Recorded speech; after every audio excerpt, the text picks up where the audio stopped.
Hi, it's Jenny. It's time to give you a book review again. Hopefully I'll make it less scattered than the other ones that you've seen, but we'll see.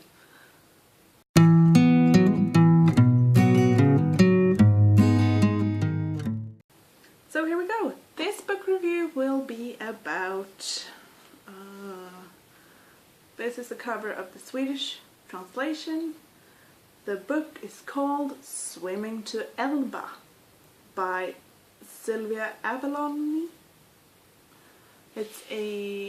She's an Italian author, and the book in Italian might be pronounced as following: Acchiau.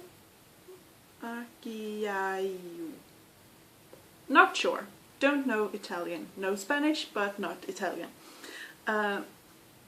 This book is about the two girls that you might be able to see here on the cover. Let's see if it can zoom in on it. As I said, it's about the two girls. It's foremost about the two girls on the cover. They're called Francesca and Anna, I want to say. Is that correct? Ooh, darn it. Yeah, Anna. Francesca and Anna. They are 13 years old when this book starts. They turn 14 somewhere in the middle of it. They live in a village called Piombino in Italy, and this village rather in Italy is most of the people that live in the area in Piombino where Francesca and Anna lives work at the steel factory, steel company there. That I actually don't know the name of, unfortunately. But yeah, in this book you get to follow them in their everyday life during the summer, which is a big part of the book, but then also you get to follow them during a school year as well, till the next summer, I think. The time period for this book is the summer of 2001, because they mention 9/11 in this one and how it affects the people in the book. Yeah, then let's see. In this book you also get to know foremost Anna's family. Her mother a bit, her dad some more, and her brother Alessio, who's 23 years old. Him you get to know rather much about, actually. That made me a bit confused, because all the things I've read about this book says that it's supposed to be about Francesca and Anna, but I got surprised when I read, when I read the book, and it focused a lot on more than just Francesca and Anna. It focused a lot on Alessio and a bit on Anna's father, Arturo I think his name was, and also it tells a bit about Francesca's parents, which names I can't remember for the moment. But yeah.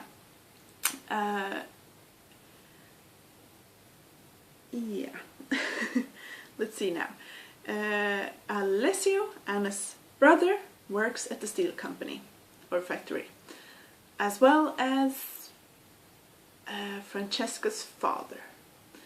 Francesca's mother is a stay-at-home mom, while Anna's mom is a working woman. I mean, this is the 21st century that this book takes place, so I think it's, in my opinion at least, with Swedish eyes, a bit strange that in a working class environment that the mother is a stay-at-home mom when the kid in the family is 13 years old.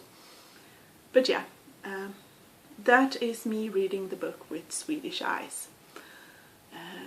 So yeah, you have to take that into consideration about my comments on this book.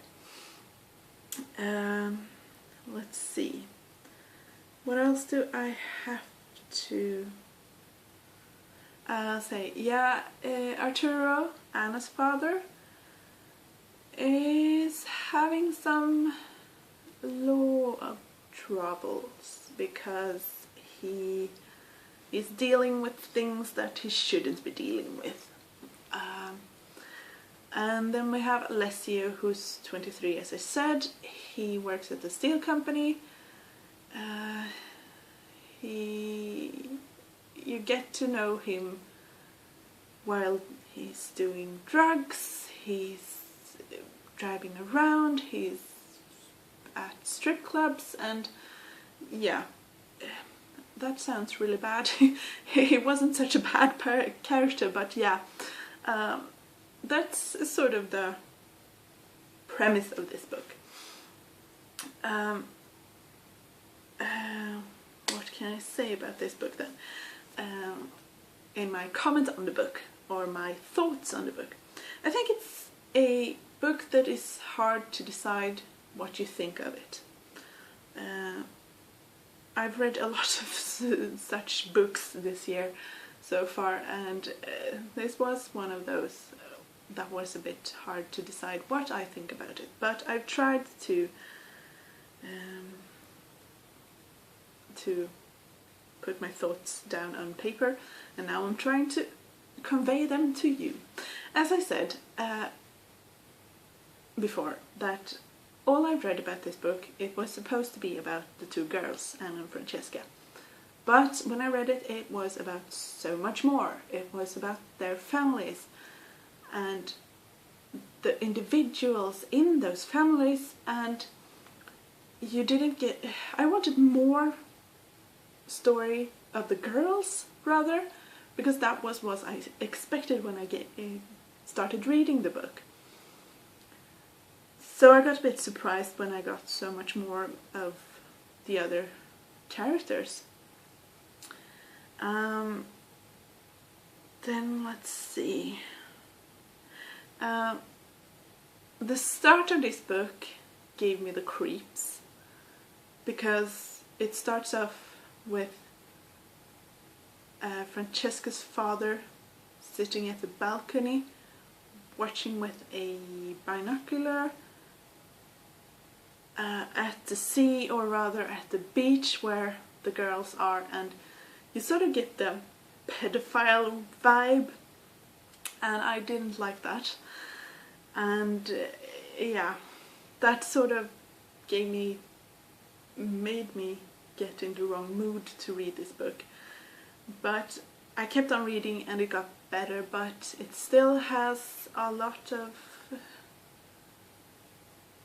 sex implications, and at some point I actually do think that they describe a sex act. Yeah, I think that. So if you have trouble with that, don't read the book. But if you don't have any troubles with it, read it. It's an interesting book. Yeah, the main issue I had with this book was that I can't, for the love of God, what's it called in English now? I can't, for the love of God, figure out what the target group for this book is. Who is the target group? Because it's a rather scattered book, but still it tells the story about the working class in Piombino, in an Italian village. So at the beginning of the 21st century, that's what I want to say that the story in general is about. But then it takes up teenagers, teenagers in their early teenage years, trying to figure out who they are, trying to figure out their sexuality, and because it's I can say that now, that it has some deals with some issues about LGBT issues, yeah. Sorry. Then let's see. Yeah, I sort of wonder how come people in the book don't react to the things they see and hear about what happens in Francesca's and Anna's families. Because there are, I don't want to spoil the book for you, but there are some questionable things happening in those families, and also Anna and Francesca do things that I, as a human being at least, would question. Then I wonder why society in itself don't question that. And in Anna's case, it's even her brother even comes to terms with it and accepts the fact. Yeah, I don't want to spoil it, but if you read it, I think you understand what I mean. It's about relationships and sex, and yeah, it's in those areas, and yeah, I think I rambled a bit about this, but there is one thing I really want to mention, because the English title is Swimming to Elba. Oh, sorry. The English title is Swimming to Elba. The Swedish title of the book, and what I do think that the Italian word or title means, is the same, and it's, if I translate it into English, it's Steel. And I do understand the title because there is a rather big focus on Piombino being a steel company village, but I do not, for the love of God, sorry, that was that idiotic expression again. I'm not entirely sure that I understand the English title that is as it's sold as, that is Swimming to Elba, because Elba is, that idea, Swimming to Elba, is not mentioned as much as one would think in the book, because of the title being that.